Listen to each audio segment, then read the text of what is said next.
You have 2 minutes before I call the police. The woman's voice cracked like frostbite. Sharp, brittle, loud enough for the others in the store to hear but controlled. Just enough to stay within the bounds of professional cruelty. Everyone turned to look. The boy did not flinch. He stood silent, rigid before the counter, like a soldier who had already braced for the bullet. His name was Elijah Cole, age 11. Skin dusty with wind and highway dirt. Socks thick with ash. A threadbare denim jacket clung to his wiry frame, too small to hide the bite marks of winter. The clerk, mid-40s, khaki vest, gold cross around her neck, wrinkled her nose at the smell. Gasoline, pine sap, cheap soap. Elijah said nothing. Only held up $1.38 in exact change, palm open, hand steady. His eyes, dark and locked forward, did not meet hers. The camera above the counter blinked red dot outside. The wind howled down Main Street. It carried the scent of diesel from the trucks fueling 2 blocks over, mixed with the burnt sugar smell of the bakery across the street. The snow had not fallen yet, but the threat hung thick in the air. It was the kind of cold that sank into the bones and lingered. People passed by the windows in heavy coats. No one entered. Elijah looked up. Just need formula. For my brother. His voice did not beg. It barely rose above a whisper. The woman smirked. You think this is a food bank? You think we just give this away because someone says a pretty please? A man coughed behind aisle 3. Someone else walked out, jingling the bell above the door. The woman tapped her long pink fingernail against the register. You got less? Then half what that costs. So, unless you're planning to rob me with a paperclip and a prayer, get out. Elijah did not move. He reached into his jacket pocket, pulled out a crumpled note, unfolded it carefully, and placed it on the counter. A scribbled list in pencil: baby formula, diapers cheap, heating oil small can, crackers. The handwriting was jagged, written by someone who had not finished the 6th grade. Below it, barely legible, Mom sick. No heat, the woman barely glanced. At it, do I look like I care? Behind her, a man stepped through the door. Cordovan leather shoes, clean shave, auburn wool coat. He walked like someone accustomed to space, to being noticed. His tie was creased from a long day. The threshold saw the boy and kept walking. Bottled water? Protein bar? No more than 3 minutes. He did not look twice. Then Elijah turned. I'll pay you back, I promise. Not to the man. To the air between them. The man froze. The sound was faint, almost inaudible, but something in it, not desperation, not plea, made him pause. He looked over his shoulder. Their eyes met, dark brown and ice blue. A second passed, then 2. The man's name was Grayson Locke, wealth consultant, Dartmouth graduate, CEO of an upstart fintech firm that handled portfolios worth more than entire neighborhoods. 37 years old, successful, charismatic, pragmatic, and tired. He frowned. You talking to me? Elijah nodded once. I said, I'll pay you back when I'm older. The clerk laughed. You hear this? Boy, this ain't church. You don't make promises to strangers with nothing in your pocket but lint and luck. Grayson raised an eyebrow. Where's your father? Elijah swallowed. Buried. Somewhere outside Fall River. Mom's got pneumonia. No work, no heat. Grayson blinked slowly. You think that justifies begging in a store like this? Elijah looked him dead in the eye. Not begging. Grayson scoffed. What is this then? Long silence. Then Elijah's reply, quiet and clear. It's a transaction. But you won't understand it yet. Something in the way he said it, how calm it was. It unsettled Grayson more than if the boy had cried. The clerk broke the silence. Should I call, sir? You're a businessman, right? I can't have this kind of thing scaring off good customers. Us, Grayson? Hesitated. He looked again at Elijah, saw the snow caked at the cuffs of his jeans, the burn scar curling behind one ear, calluses on hands too young to carry so much weight. Then he glanced at the phone behind the counter. No, he said, voice clipped. Let him stay. The clerk froze. Excuse me? Said let him finish. He turned to Elijah. You said you'll pay me back. Oh. The boy reached into his pocket again, pulled out a torn photograph. A woman with sunken eyes and cracked lips, holding a newborn wrapped in towels. In the corner of the image, in sharp contrast, a bookshelf crammed with law textbooks. My mom says I read before I could walk. Grayson stared. You ever heard of compound interest? Elijah asked. The man laughed, but it died in his throat. What are you saying, kid? Elijah stepped forward, placed the change on the counter. I'm saying this isn't charity. It's an investment. You just don't know the return yet. The clerk hissed through her teeth. I've heard enough. She reached for the phone. Grayson raised a hand. He's right. The clerk stared. Give him the formula, she sputtered. Are you serious? Grayson pulled a black card from his wallet, laid it down on the counter like a king placing a sword, add a blanket, and whatever else is on the list. The bell rang again as Elijah stepped into the night. The cold met him like a wall, but he did not shiver. Grayson stood inside, watching. Boy turned once, held his gaze, and said, 15 years from now, I'll prove you made the right choice. He vanished into the snow.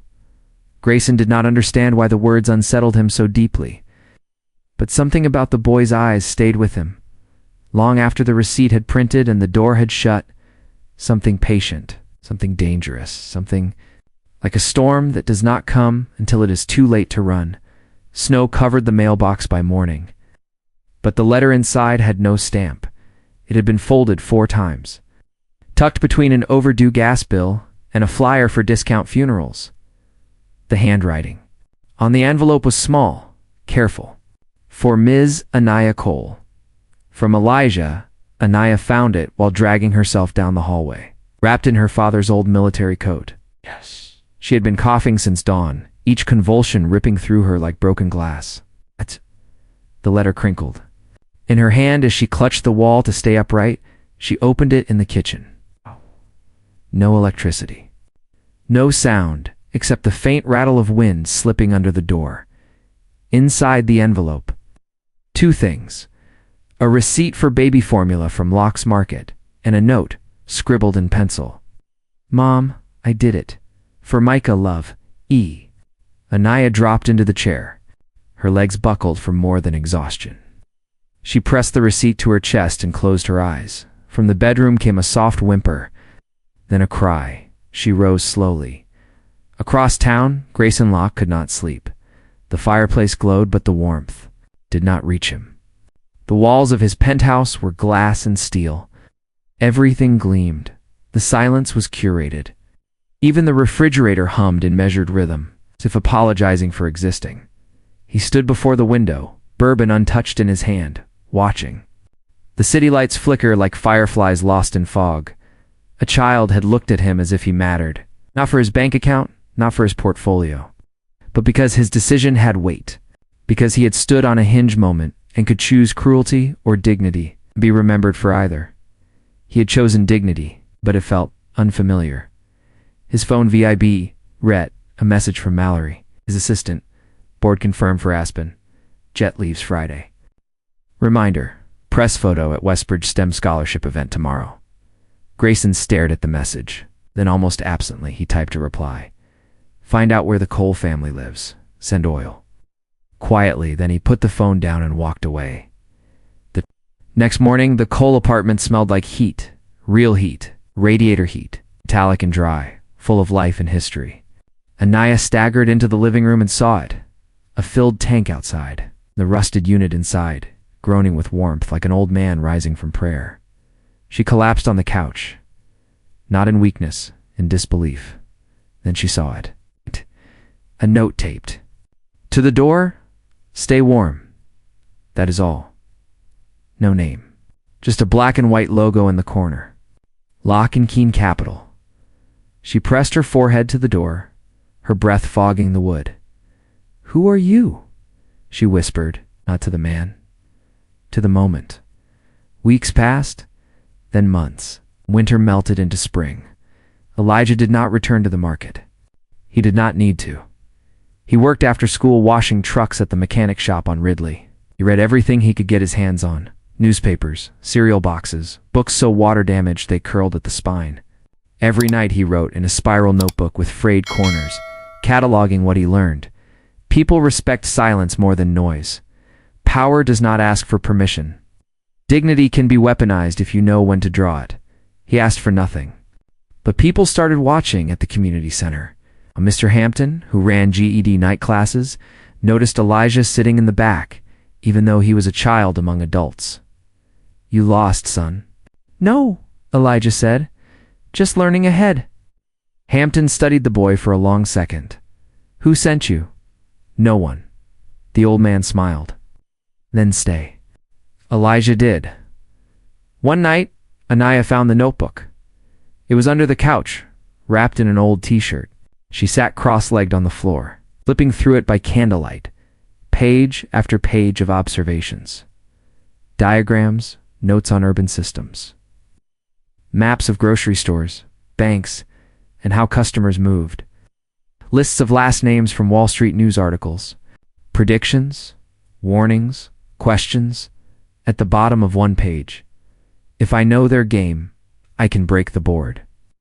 Anaya closed the notebook and stared at the wall. The next morning, she called the school. "My son. He needs to be in a different class." "Ma'am, we already told you the gifted program is full. Then make space. Unless someone sponsors the program, there is no." "Someone already did," Anaya said. "Don't know it yet." That afternoon, Elijah came home to find a stranger in the kitchen. A woman in her 50s. Wool coat. Press badge. Worn boots. She held a paperback copy of The Souls of Black Folk and a spiral-bound planner. She extended her hand. "Margaret Fielding. I write about people like you, the people who think you do not exist." Elijah did not take her hand. "How'd you find me?"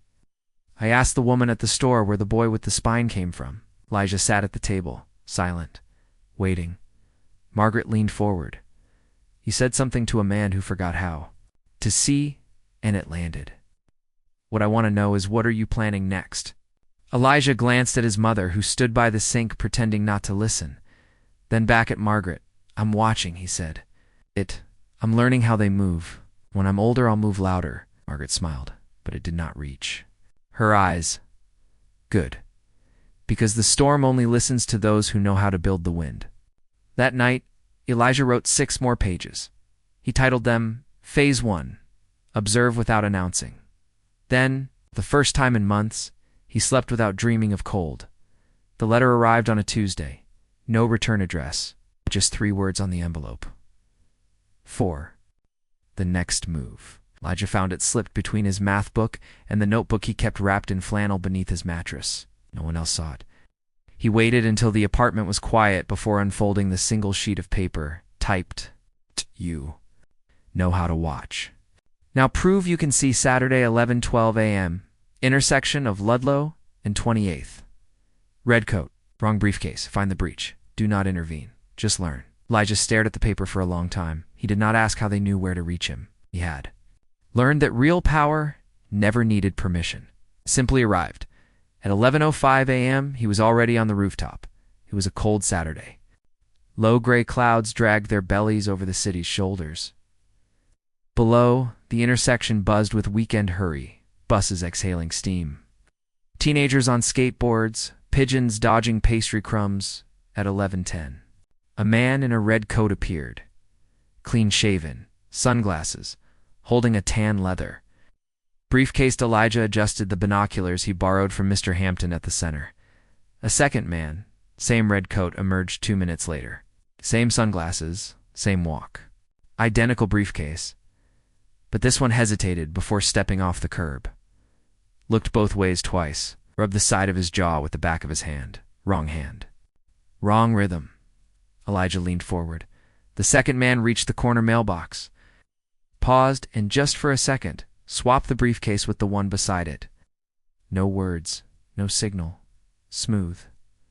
Then he walked away. Elijah lowered the binoculars, heart pounding, who had sent the letter. What breach? Was this a test or a trap? He wrote just 5 words in his notebook that night. Nothing real moves without risk. Across the city, Grayson Locke stared at a photograph. It was not framed. It was not hung on a wall. He kept it. Inside a drawer, Beneath a stack of annual reports and firm projections, the photo was grainy. Store security camera still. A boy, standing with his chin high, clutching a crumpled receipt. The timestamp blurred, but the moment etched in detail. He had not spoken of it, not even to Mallory. But it lingered. That child had made a promise, and Grayson had laughed. Now, he felt the laugh curdle. Some nights he wondered if the boy would remember, if he would return. Not with words, but with consequence. Grayson did not fear violence. He feared irrelevance. And for reasons he could not explain, that boy had made him feel smaller than a headline. He clicked the screen in front of him. Fielding and Associates, investigative profiles in emerging youth leaders. A new article, published. That morning, he opened it, and there he was. Elijah Cole, age 12. Southridge Knight nicknamed the quiet algorithm by teachers. IQ, unknown. GPA, irrelevant.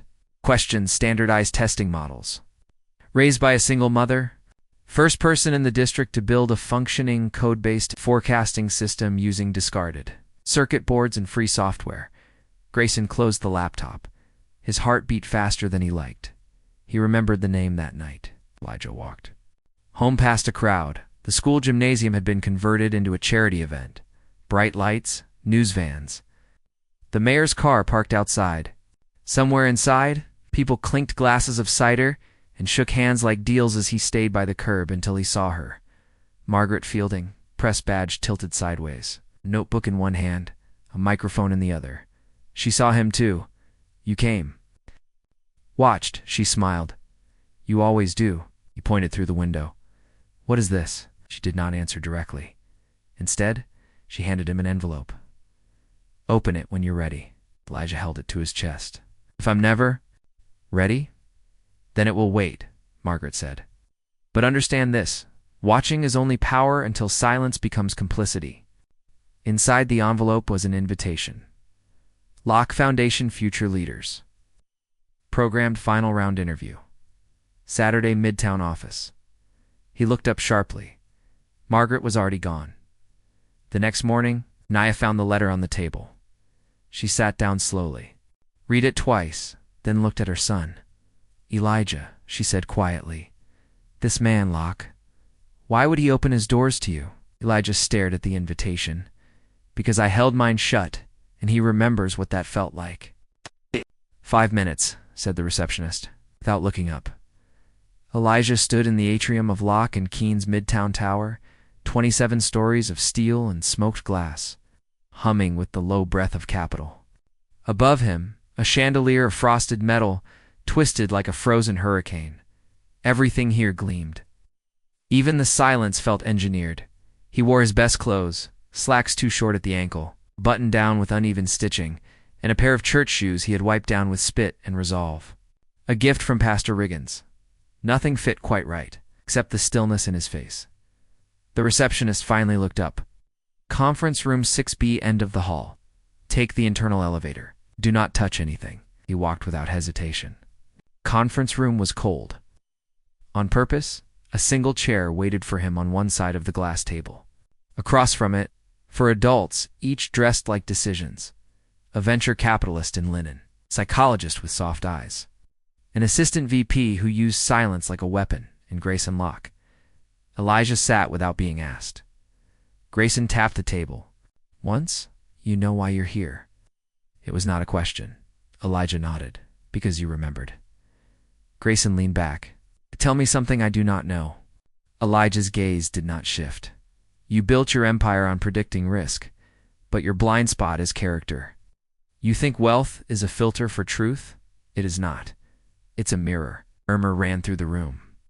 The assistant VP glanced at the other's eyebrow raised. Grayson did not blink. You think you're the first angry genius to walk through that door? Elijah tilted his head. No, but I might be the first who does not want anything from you. The room fell still. Grayson studied him. There was no trembling in the boy's voice. No flattery. No request. Just that same stillness from the store. Now sharper, more deliberate. He could not name it, but it unnerved him. He stood Everyone else, out. The others exchanged glances. No one moved. I said out. They left quietly. Now it was just the man in the tailored suit, and the boy in the hand-me-down shoes. Grayson circled the room once before, sitting opposite Elijah. Elbows on the table. You were supposed to fade. Elijah said nothing. You. We're supposed to be a moment I forgot. Still nothing. You think you're playing a long game? Grayson continued. But long games require power, leverage, people, money. You have none. Elijah finally spoke. Wrong. I have memory. Grayson's jaw tightened. And I have silence, Elijah added. That makes people nervous. Outside, the city rumbled. A siren howled. A jet passed overhead. Grayson folded his arms. Why not just ask for help? Because help is debt. I do not collect favors. I collect data. Grayson laughed once. Bitter. You think this is chess? It is not. It is poker. The house always wins. Elijah leaned forward. Then I'll become the house. And for the first time in their tangled history, Grayson Locke, who had once dismissed this boy with a wave of the hand, did not know what to say. That night, Elijah did not return home immediately. He sat beneath the overpass near Junction. Road notebook balanced on his knees. The light above flickered every 9 seconds. He timed it. Like a metronome for survival, in the notebook, he wrote. Phase 2. Psychological entry. Strength. His doubt. Weakness. His pride. Target emotion. Recognition without concession. Then he drew 2 circles, overlapping just slightly. Trust and use. Meanwhile, Grayson stood in his apartment, staring at the skyline. He could not explain the headache, or the silence that pressed in after Elijah left.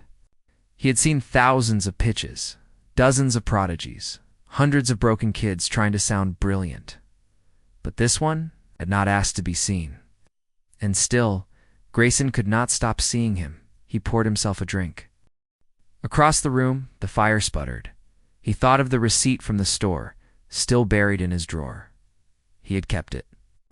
Not out of guilt, but because something in him knew it might be worth something later. Maybe not money, maybe something.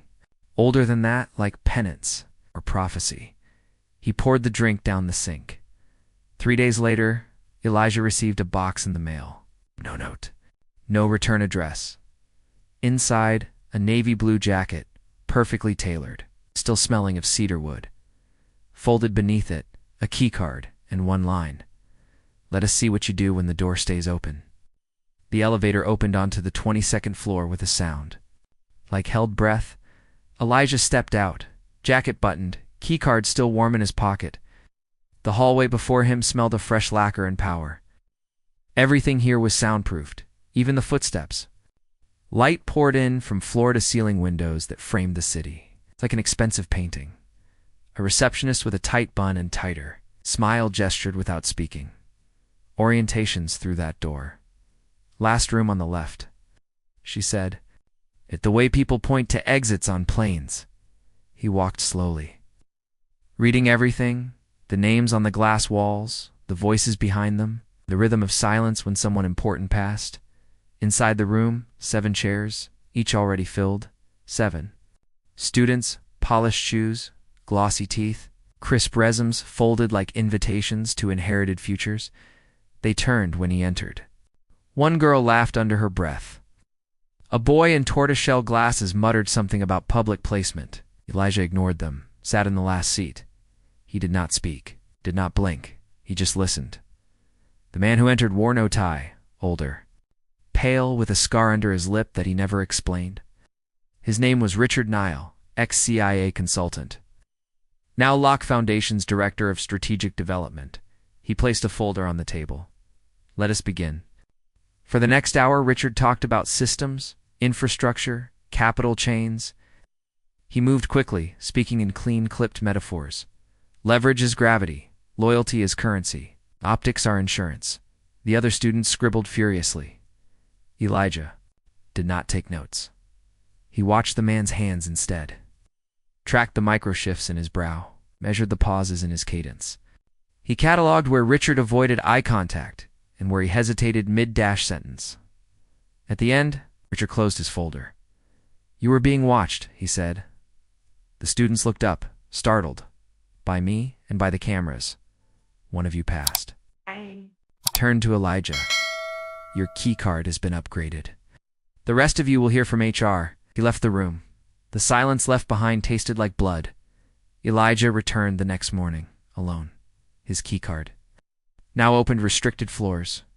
Research corridors. A glass elevator that moved diagonally across the building like a knife through paper. At 9 o'clock a.m. he entered the strategy wing. At 9:03 he found the corner office. At 9:04 he stood across from Grayson Locke. Grayson did not look up immediately. He was reading a newspaper. The Wall Street Herald. Cover story: regulatory hearings loom over urban redevelopment firms. When he did look up, he studied Elijah for a beat too long. "You made it through the gauntlet." Elijah did not reply. Grayson tossed the paper aside. "Do you know why I really brought you here?" Elijah said nothing. "Because I wanted to prove you wrong," Grayson said. "I thought if I exposed you to this, the scale, the architecture of wealth, it would crush your myth, make you smaller." Still nothing. "But it is not working. You are not smaller. You are quieter. That is worse." Then he reached into his desk drawer, pulled out a file, dropped it on the table. Elijah saw the tab. Cole. Elijah. "Internal risk report." Grayson leaned forward. "I had you profiled." No reaction. "Margaret Fielding gave you an early nudge. Hampton submitted a rec. We scanned your network, flagged your web traffic, analyzed handwriting samples from scholarship essays. I know about the notebooks. I know you read foreign intelligence leaks for sport. I know your favorite hour of the day is 3 a.m. And I know you take the long way home because you count surveillance cameras." He sat back. "So tell me, why did you stay?" Elijah stared at the file, then looked up. "Because if the system wants to know me that badly, I should probably know the system better." Grayson laughed once, and not kindly. "You still believe in justice?" "I believe in asymmetry," Elijah said. "And your arrogance creates plenty." That night, Elijah walked out of the building and made a left turn instead of a right. He walked for 10 blocks without checking his phone. Past lawyers in tailored coats and hedge fund interns with lattes in hand. Then he entered a library, not the big one on 42nd. A smaller one, hidden, warmer inside. Placed a document on the scanner. Cole, Elijah. Internal risk report. Then he slid it into his bag and underlined 3 phrases with a pen. Behavioral unpredictability, non-traditional. Loyalty patterns, potential long-term threat. He smiled. "Let them keep watching." "This floor does not exist on the directory," Margaret whispered. They stood before a locked glass door on the 26th floor. No sign, no markings. A small black pad blinking red. Elijah pulled the access card from his coat, swiped once. Light turned green. Dot inside. A cold room filled with silence and backlit screens. 1 long desk. 3 people. Each seated behind rows of digital heat maps and market drift algorithms. Their eyes did not move when the door opened. Margaret hesitated. "This is not what I meant when I said learn their language." Elijah stepped forward. "You gave me the invitation. You wanted me in the room. This is the room." She did not. "Follow him in." The door clicked shut behind him like a verdict. He sat. Across the table, a man in a charcoal suit slid over a sealed envelope. No name. No signature. Elijah opened it. Inside, a dossier. 8 pages. Itemized assets, known affiliations, offshore holdings. 1 photo. Blurry. Nighttime surveillance. A city councilman. Recently opposed to Lock and Keen's zoning application in Northside. A note clipped to the front. Discredit him. Quietly, legally if possible, silently if not. Elijah stared at the file, then looked up. The man across from him gave a faint nod, as if to say, "Everyone gets one of these eventually." Elijah did not move. At 9:47 p.m., he left the building, not through the main entrance. Not under cameras. He walked 15 blocks in the dark. Past the scaffolding and bodegas, past a preacher yelling into a microphone about brimstone and mercy. He reached the councilman's neighborhood just after 10. The man lived above a laundromat. There were no guards, no cameras, just a single porch light that flickered every few seconds. As if uncertain whether to stay on, Elijah stood across the street, the file in his coat. Heart steady, mind clear. Then something strange happened. The councilman stepped outside. Holding a trash bag, he wore sweatpants, slippers. He walked like someone who had stopped pretending years ago from inside the building. A girl's voice rang out. "Dad, did you pack my lunch?" "I did," he called back. "Turkey and that gross mustard you like." The girl laughed. Elijah watched him disappear back inside. He did not cross the street. He tore the file in half, dropped it into a trash can, and kept walking. That night, in his notebook, he wrote nothing. Instead, he stared at the ceiling and whispered to the dark, "I will not become what I study." The next day, Grayson Locke sat alone in his office. He was watching footage from the lobby security. Camera, Elijah, entering, exiting. The log said nothing about floor 26. The card access left no digital trace, but Grayson knew he had not authorized the envelope. Someone else had moved ahead of him. He turned to the screen behind his desk, pulled up a memo, internal memo, 26th floor operations, subject, independent ethics clearance, Elijah Cole status, active, watched, not compliant. Grayson leaned back. His hands trembled slightly. He picked up the phone, shut it down. Ed. Not ready for that room. A voice on the other end paused. He passed. Grayson's voice dropped to a whisper. Then you do not understand what he is about to become. That evening, Margaret found Elijah waiting on the bench outside her. "Brownstone." He said nothing. She sat beside him, pulled a thermos from her bag, poured him tea. "You went in?" "Yes." "You got a target?" He nodded. "You followed through?" Long silence. Then, "No?" She exhaled. He looked down at his hands. "Was that weakness?" "No," she said. "That was the last exit off a highway you do not want to live on." Later. That night, in the library, Elijah made a new entry. Phase 3. Extraction without contamination. Power does not corrupt. Access does. Define the limit now or lose it later. He closed the notebook, and for the first time he added a page he had never written before. Rules I will not break. The package arrived with no name, no sender, no warning. It was placed in the middle of Elijah's bed, wrapped in navy linen and sealed with a gold clasp. Naya stood in the doorway, arms folded. She had not touched it. They knew where to find. You, Elijah, opened it slowly inside. A laptop, preloaded, untraceable, locked to a single network, and beneath it, a note.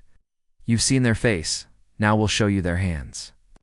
Welcome to the archive. He stared at the screen for 10 seconds. Then powered it on. A dashboard bloomed in gray light.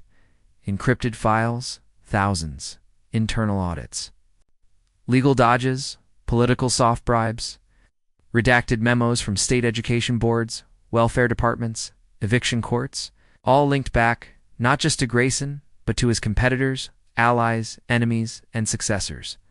Not corruption. It's not exactly design A. System built on technical legality and moral erosion. He scrolled for hours. Campaign. Donations to a mayor who cut bus lines in low-income zones. A clause buried in a land contract that closed 3 childcare centers. An algorithm that predicted default rates not to prevent poverty, but to price it. Elijah leaned back. His eyes burned, and then he saw it. A file with his name. Cole, Elijah. Experimental metric. Proof of ethical failure. He clicked it. A photo. Him, leaving the building. Carrying the file he had torn and discarded, a tag at the top. Subject rejected provocation. Delay phase. He closed the laptop, not out of fear, but because he knew the system was no longer just watching him. It was betting against him. The next morning, Grayson Locke asked for a meeting. No pretense.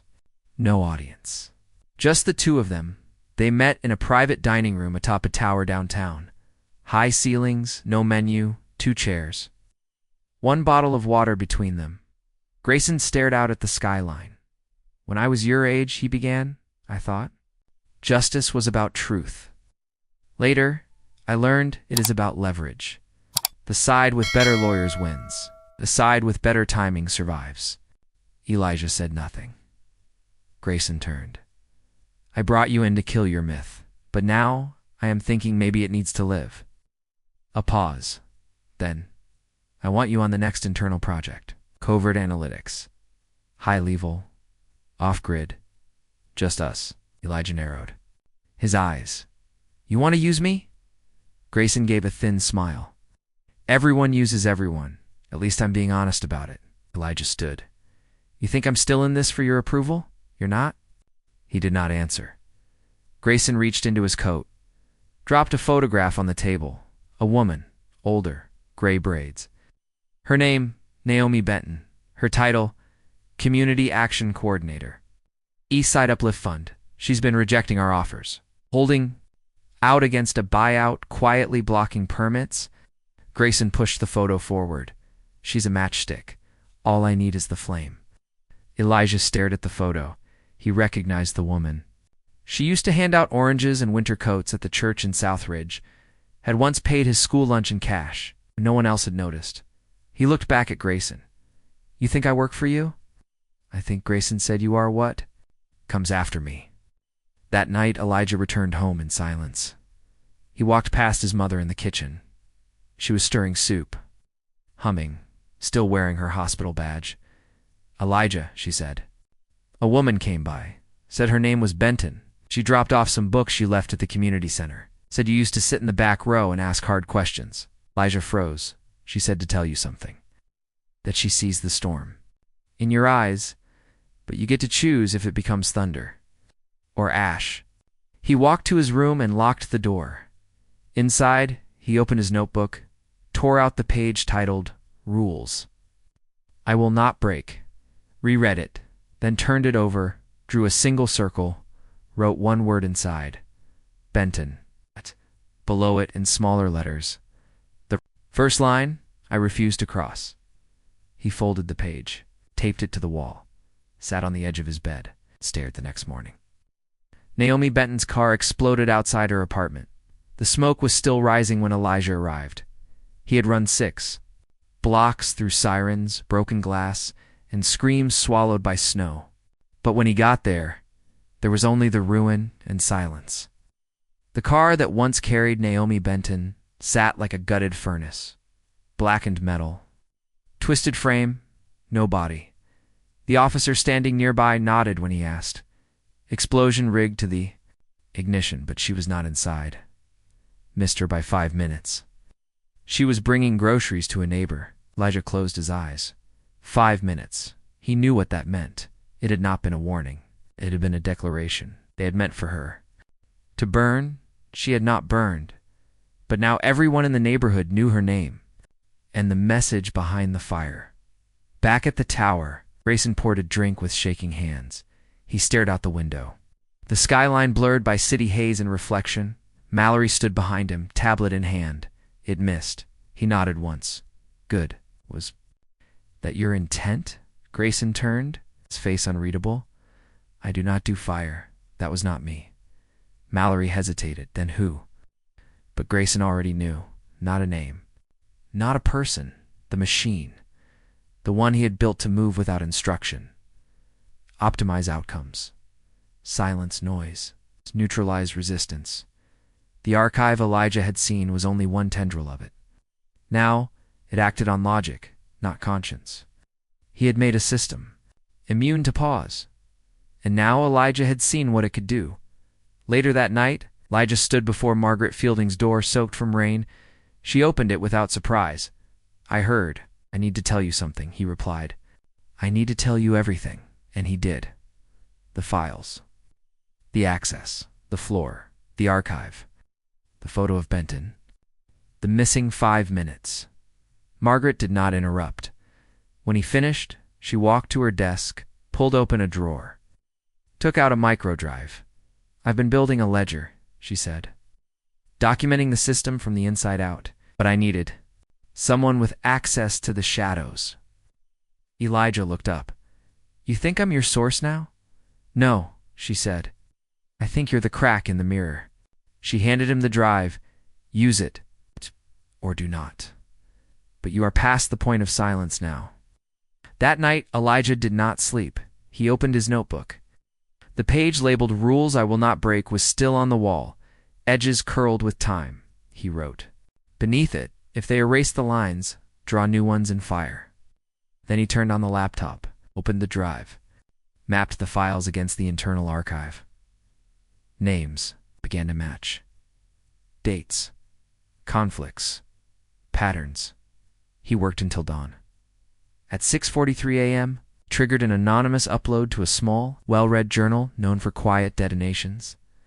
The first leak, emails, documents, the zoning manipulations. The housing projects quietly stolen. The boardroom language about acceptable displacement thresholds. No names, not yet. It's just enough truth to make them sweat. He shut the laptop, looked out the window. Across the city, the story was already spreading. Margaret. Fielding's byline led the post, titled The Algorithm of Erasure. Subtitle: An unnamed source reveals the blueprint of systemic theft in America's smart cities. At 9:01 a.m., Grayson Locke entered his office. He saw the headline. He read the opening paragraph, and he knew. Elijah had not just rejected the machine, he had turned it outward. Weaponized it against itself. Mallory entered, breathless. We have a leak. Grayson nodded. No, we have a ghost. At the library in Southridge, Elijah returned a book. He smiled at the woman at the counter. She smiled back. The television in the corner was playing news coverage. Journalists asking questions. Analysts scrambling to identify the source. But Elijah was already walking away. He was not invisible, was unclaimed. And in his pocket was a list of names, not for vengeance. For consequence, he had promised to pay them back. Now, he would make sure they remembered the cost of forgetting him.